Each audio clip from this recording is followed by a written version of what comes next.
रामलीला मैदान से जनाने कपड़े पहनकर भागने वाले दुनिया के हिजड़े तेरे नाम पर शर्मिंदा हैं। मुझे याद आता है कि जब मैं 8वीं 9वीं में पढ़ा करता था आजम भाई, वो दिन वो था कि जब नमाजों में दुआएं होती थी आजम खान साहब के लिए। बहुत छोटा सा था, मस्जिदों में रहता था, तो अड़ोस पड़ोस से वो नाम कानों में घुलता रहा। बड़ा हुआ तो आजम खान साहब को चैनलों पे देखा, अखबारों में देखा, एक आध दो मुलाकात हुई, बहुत कम, चूंकि मुशायरों में बहुत कम बैठते हैं इसलिए मुलाकात भी कम हो पाती है। कि मोहब्बत और चाहत का मोहल्ला लेके चलता है ये पागल, अपने लब पर नाम अल्लाह लेके चलता है ये पागल, अपने लब पर नाम अल्लाह लेके चलता है। महज इस बात पर कुर्बान हूँ तुझ पे है आजम खां।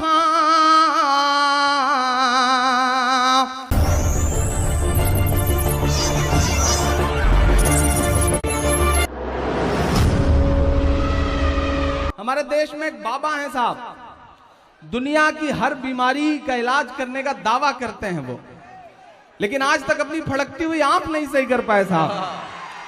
मैं नाम नहीं लूंगा, नहीं आप जान जाएंगे कि मैं बाबा रामदेव जी की बात कर रहा हूं।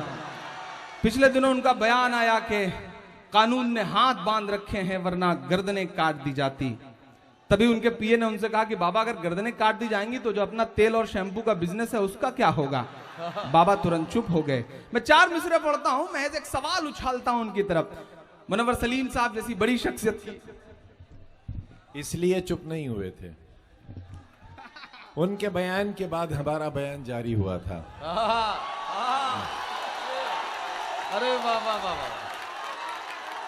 और हमने ये कहा था कि रामलीला मैदान से जनाने कपड़े पहनकर भागने वाले दुनिया के हिजड़े तेरे नाम पर शर्मिंदा हैं। जो आजम भाई ने कहा है उसे अक्षरशः शब्द शब्द पिरोता हूं अपने 4 मिसरों में। जी जी बिल्कुल। जो नफरत के सबब उठी थी वो ललकार किसकी थी। जो नफरत के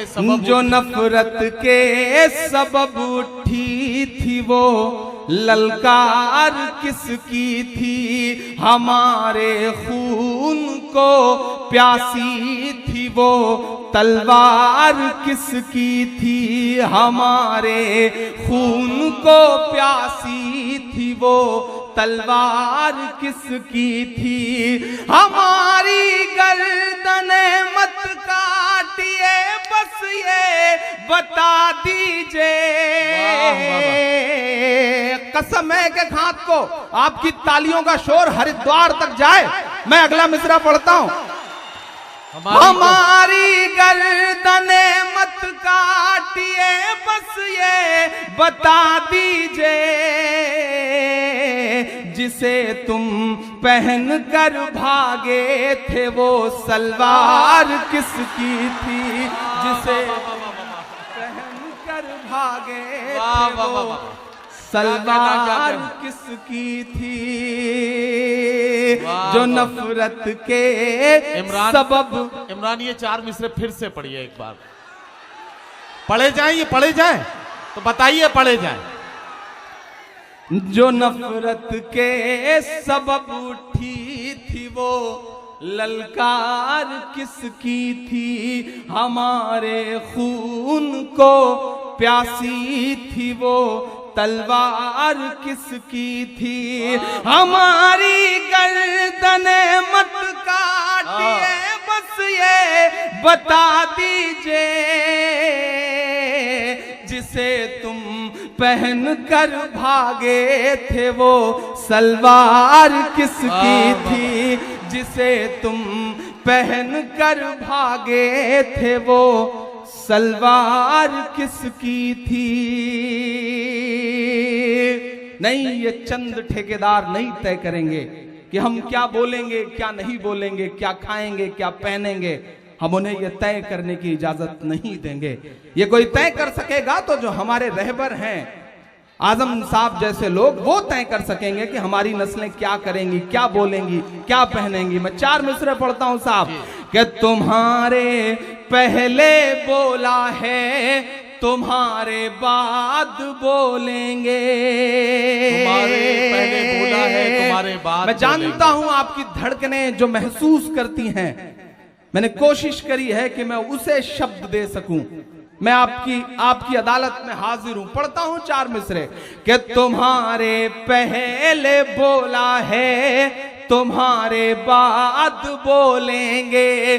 भगत अशफाक बन करके कभी आजाद बोलेंगे। भगत अशफाक बन करके कभी आजाद बोलेंगे। तुम्हें जय बोलना है मेरे भाई, शौक से बोलो, मगर हम जय नहीं बोलेंगे, जिंदाबाद बोलेंगे। मगर हम जय नहीं बोलेंगे। मुझे याद आता है कि जब मैं 8वीं 9वीं में पढ़ा करता था आजम भाई, वो दिन वो था कि जब नमाजों में दुआएं होती थी आजम खान साहब के लिए। बहुत छोटा सा था, मस्जिदों में रहता था, तो अड़ोस पड़ोस से वो नाम कानों में घुलता रहा। बड़ा हुआ तो आजम खान साहब को चैनलों पे देखा, अखबारों में देखा। एक आध दो मुलाकात हुई, बहुत कम, चूंकि मुशायरों में बहुत कम बैठते हैं इसलिए मुलाकात भी कम हो पाती है। जफर अमीन साहब से जितना उन्हें जाना समझा और थोड़ा जानने का मौका मिला, कासिम भाई से और भी बहुत सारे लोगों से। आज मेरी आंखों के सामने ये यूनिवर्सिटी के तमाम फोटोज हैं। जौहर यूनिवर्सिटी हमारी आंखों के सामने है, आजम साहब हमारी आंखों के सामने। मैं 4 मिसरे पढ़ता हूं। गोरखपुर वालों, अगर सच्चे हों तो आप ये महसूस करना कि इमरान जैसा एक शायर जो सिर्फ आपका दर्द गाता है, वो 4 मिसरे पढ़ने को मजबूर क्यों हुआ। मैं पढ़ता हूं, सच्चे हो तो दुआ देना। कि लुटा दें तेरी खातिर जान, फिर भी गम नहीं होगा। एक शख्स का किरदार, उसका पूरा वजूद मेरे 4 मिसरे। कि लुटा दें तेरी खातिर जान, फिर भी गम नहीं होगा। तेरे जैसा कोई अब जख्म का मरहम नहीं होगा। तेरे जैसा कोई अब जख्म का मरहम नहीं होगा। मिला तुझसे तो एक शायर के दिल की धड़कने बोली। यहां से वहां तक एक एक हाथ हवा में उठा हुआ देखना चाहता हूं मैं। कि मिला तुझसे तो एक शायर के दिल की धड़कने बोली। कई सदियों तलक अब दूसरा आजम नहीं होगा। कई सदियों तलक अब दूसरा आजम नहीं होगा। कई सदियों तलक अब दूसरा आजम नहीं होगा। क्यों इमरान पढ़ रहा है ये मिसरे? क्यों इमरान जैसा शायर मजबूर हुआ ये कहने के लिए? मैं शुक्रिया अदा करता हूं। मैं तो बचपन से सुनता था कि अवार्ड जो है वो सिर्फ दरबारों के चक्कर लगाने से मिला करते हैं। पहली बार जब मुझे फोन आया कि आपको यश भारती अवार्ड दिया जा रहा है, तो मेरी आंखों में नमी थी और मैंने ये महसूस किया शिद्दत से कि अवाम का दर्द गाने पर भी हुकूमतें अवार्ड देती हैं। शुक्रिया हुकूमत का, मुख्यमंत्री जी का, आजम भाई का, जिन्होंने अवाम का दर्द गाने वाले एक शख्स को अवार्ड देने का फैसला किया। तो ये अवार्ड तो मेरे चाहने वालों का है। मैं आप सब पे न्यौछावर करता हूं इस अवार्ड को। और 4 मिसरे पढ़ता हूं कि मोहब्बत और चाहत का मोहल्ला लेके चलता है। क्यों इमरान पढ़ रहा है ये मिसरे? कुछ तो बात होगी साहब। सियासत को एक किनारे रख दीजिए और इमरान के मिसरे सुनिए। कि मोहब्बत और चाहत का मोहल्ला लेके चलता है ये पागल, अपने लब पर नाम अल्लाह लेके चलता है ये पागल, अपने लब पर नाम अल्लाह लेके चलता है। महज इस बात पर कुर्बान हूँ तुझ पे है आजम खां। एक बहुत पर्दे की बात को आम करता हूं और सच लगे तो दुआएं देना। महज इस बात पर कुर्बान हूं तुझ पर है आजम खां,